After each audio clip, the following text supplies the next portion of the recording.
Okay, you gonna go in order, you think? Okay. To really get me really start thinking about space, maybe it started from my grandparents' old house, which is where I grew up.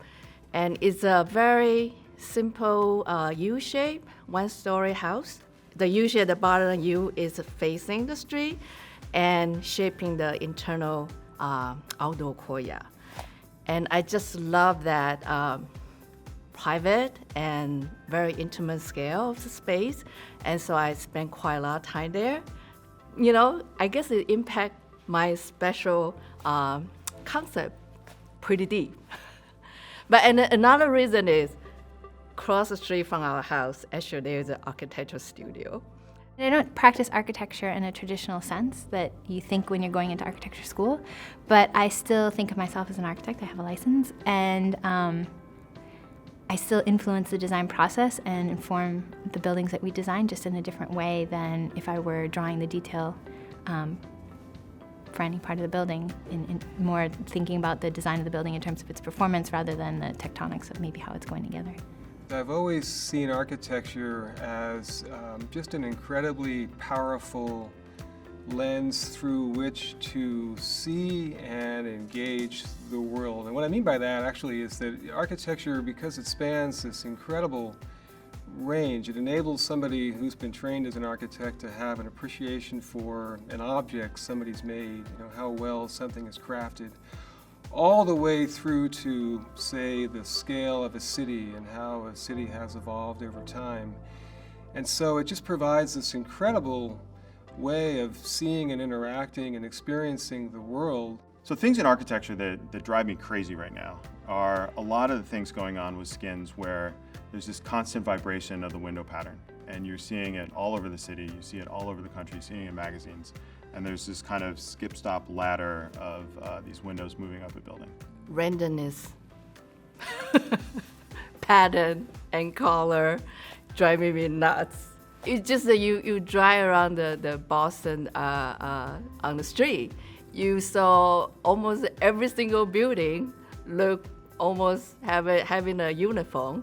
They all have this randomness vertical panel or randomness color, especially there's one building on 8th Street. Literally, I was like, whoa. Do we consider that as actually architectural design? Probably the one that drives me the most crazy is the default of starting with all glass buildings.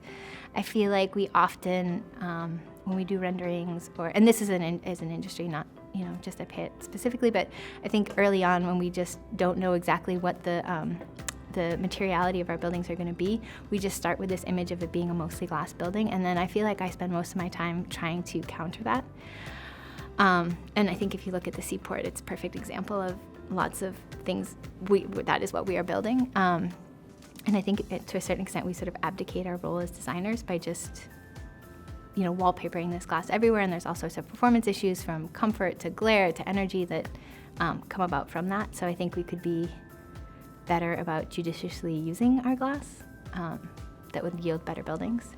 We often say that we make buildings that are, I think, really noteworthy for just the sheer amount of time people spend inhabiting them, right? Laboratories and healthcare facilities are just places where, aside from your home, people spend hours and hours and hours of their day. So I think on one level, those are buildings that are going to be around for a long time that are subject to a lot of wear and tear that comes with being inhabited so intensely.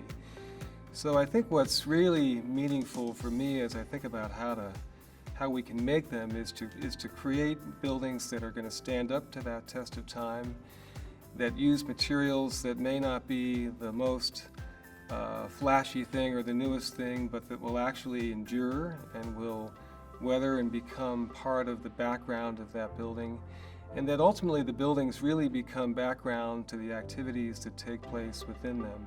When you're sick, you had to go to the emergency room or you had to get a treatment, you actually don't have choice most of the time.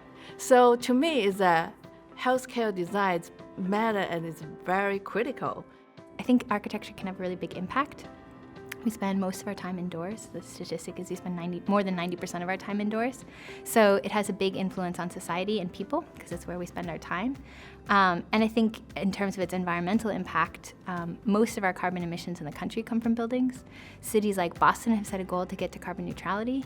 70% of Boston's carbon emissions come from buildings. Most of the places we work, their carbon emissions come from buildings. So there's a huge impact and potential on how we can positively influence not just the people that occupy the buildings, but also the environment in which we're in.